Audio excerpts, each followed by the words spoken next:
Akaryamyenda. Habayeho umuntu agakunda kurya imyenda. Umunsi umwe asanga Ingwe yiyiciye ihene, arayibwira ati Jyewe mfite ihene nyinshi, mpa akanyama nanjye nzakwishyura. Ingwe ntiyashidikanya, ndetse imuha uruhande rwose. Undi munsi ajya mu rufunzo hafi y'uruzi guhambira imiganda y'inkorogoto.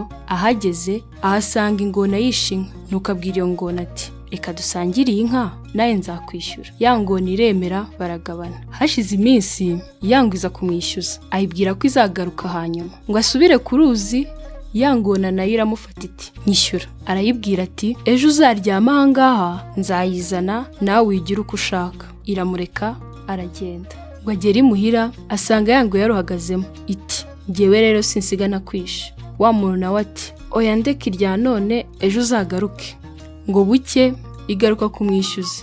Arayibwira ati byariya hafi y'uruzi niho nayishyize, narangije kuyica.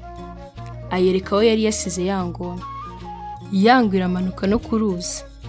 Igeze aho yagombaga gusanga ihene, ingona yari yihishe mu byatsi iba yibonye nk'ejo. Irasimbuka irayifata irayica iti birarangiye, wa mugabo ntiyambeshye. Imaze kubaga uruhu iruha wa mugabo, nawe arugura inka ebyiri zose akira ya myenda yatyo. Burya akaryamyenda gashima kishyuye. Murakoze kudukurikira.